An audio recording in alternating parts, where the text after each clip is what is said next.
வன்முறைகள், பாலியல் கொடுமைகள் இவை அத்தனையும் நம் மனதிலே ஒரு காயமாக இத்தனை ஆண்டுகள் இருந்தது. இன்று வழங்கப்பட்டிருக்கக்கூடிய தீர்ப்பு என்பது அந்த காயத்திற்கு மருந்திடக்கூடிய ஒன்றாக, அந்த பெண்களுக்கு நியாயம் கிடைக்கக்கூடிய ஒன்றாக, குற்றவாளிகளுக்கு ஒரு சரியான தண்டனையை தந்திருக்கக்கூடிய ஒன்றாக இந்த தீர்ப்பு இன்று வழங்கப்பட்டிருக்கிறது. மிக முக்கியமாக விசாரணையின் போது பாதிக்கப்பட்ட பெண்களுடைய விவரங்களும் அவர்களை இந்த பெயர்களும் வெளியிடப்படாமல் பாதுகாக்கப்பட்டிருக்கிறது. பாதிக்கப்பட்ட பெண்களுக்கு நிவாரணம் வழங்கப்பட வேண்டும் என்ற அந்த ஆணையையும் நீதிமன்றம் வழங்கியிருக்கிறது. பாதிக்கப்பட்ட பெண்களுக்கு இத்தனை ஆண்டுகள் கழித்து ஒரு நியாயம் கிடைத்திருக்கிறது.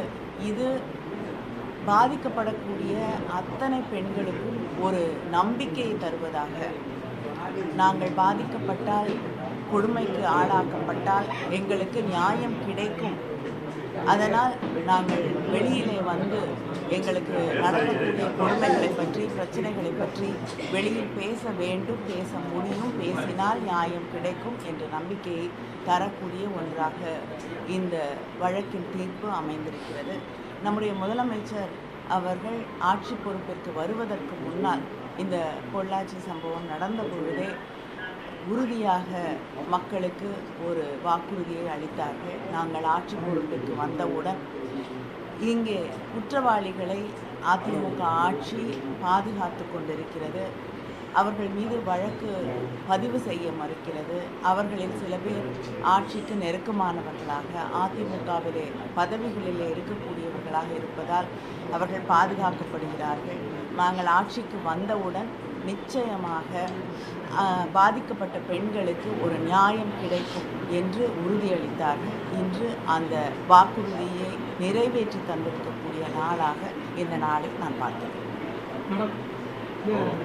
பொள்ளாச்சி வழக்கு வந்து அதிமுக சிபிஐக்கு மாற்றினால கடுமையாக தண்டனை கொடுக்கப்பட்டிருக்கு. என்னங்க?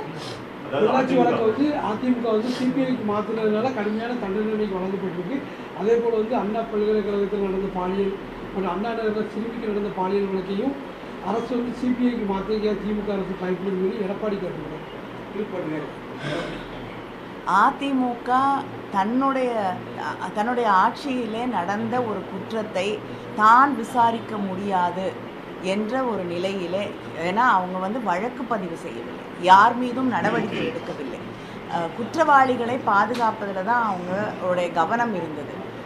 திராவிட முன்னேற்ற கழகமும் மற்ற எதிர்க்கட்சிகளும் ஊடகங்களும் இணைந்து போராடியதால் தான் அவங்க அந்த வழக்கை பதிவு செய்தார்கள். அவர்கள் மீது நம்பிக்கை இல்லை என்று நாம் எல்லோரும் சேர்ந்து அதை சிபிஐக்கு மாற்ற வேண்டும் என்று கோரிக்கை வைத்தோம். அதனால் அவங்களா வந்து அதை சிபிஐக்கு மாற்றலை, மக்களுக்கு அவர்கள் மீது நம்பிக்கை இல்லை, அதனால் அதை சிபிஐக்கு மாற்றணும் அப்படின்னு நம்முடைய முதலமைச்சர் அவர் எதிர்க்கட்சி தலைவராக இருந்த பொழுது வலியுறுத்தியதால், எல்லா எதிர்க்கட்சிகளும் வலியுறுத்தியதால் எனக்கு நன்றாக நினைவிருக்கிறது. அங்கே பொள்ளாச்சியிலே நடந்த சம்பவத்தை எதிர்த்து போராடுவதற்காக திராவிட முன்னேற்ற கழகத்தின் மகளிர் அணி அங்கே ஒரு போராட்டத்தை ஏற்பாடு செய்திருந்த பொழுது அந்த போராட்ட இடத்திற்கு போகக்கூட எங்களுக்கு அனுமதி இல்லை. அதற்கு கூட வழியில் அமர்ந்து நாங்கள் வந்து ஒரு தர்ணாவில் ஈடுபட்டு தான் அதற்கு பிறகு அங்கே போராட போவதற்கு கூட ஒரு பெரிய போராட்டத்தை நடத்த வேண்டிய ஒரு சூழலில் அந்த அளவுக்கு அவங்க வந்து குற்றவாளிகளை பாதுகாத்தார்கள்.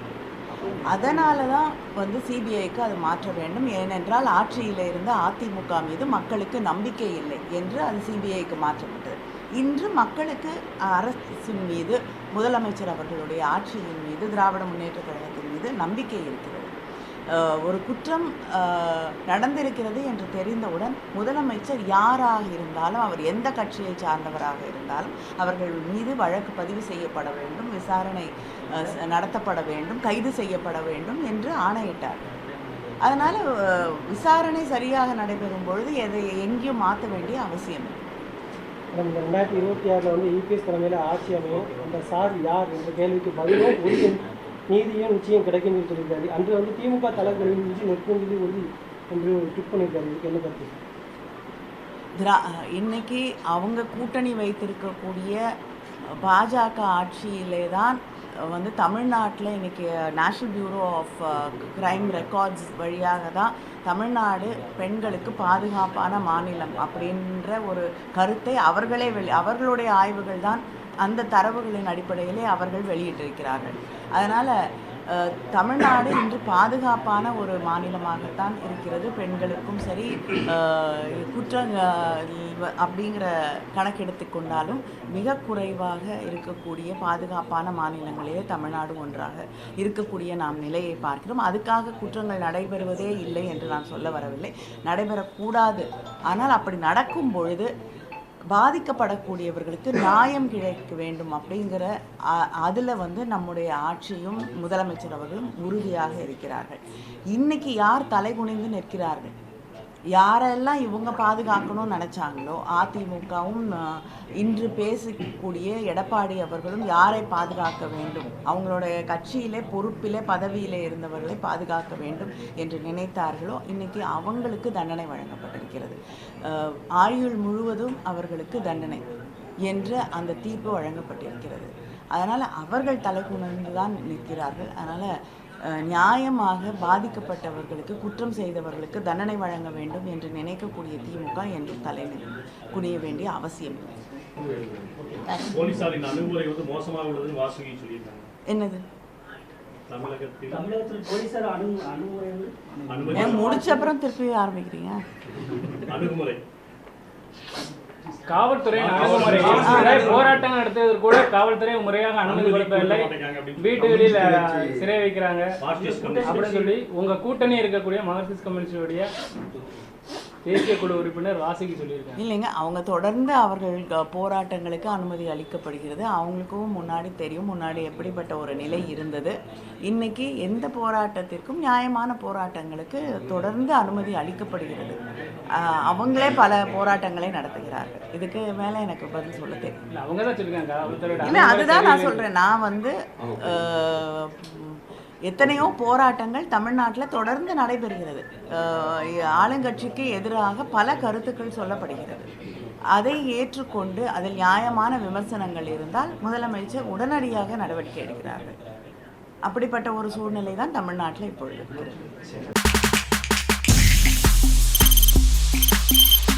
தவிர்க்க முடியாத தம்ப்நெயில்ஸ், கலக்கலான கண்டென்ட்ஸ், சினிமாவும் சீரியஸ் பிரச்சனைகளும், சும்மாவே ராம் சரண் தளபதி விஜய் எப்படா பெரிய கலகலப்பும் கைகலப்பும்.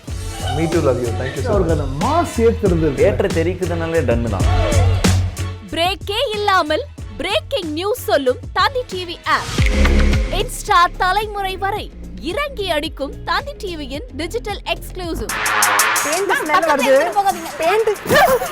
பாடி காமிச்சீங்க, அது அதை விட மோசம். இல்ல பாடி காமிச்சீங்கன்னா அது இன்னும் வெரி பேட். தந்தி டிவி ஆப்பை இலவசமா டவுன்லோட் செய்யுங்க, ஃபாலோ பண்ணுங்க, சப்ஸ்கிரைப் பண்ணுங்க, என்ஜாய் பண்ணுங்க.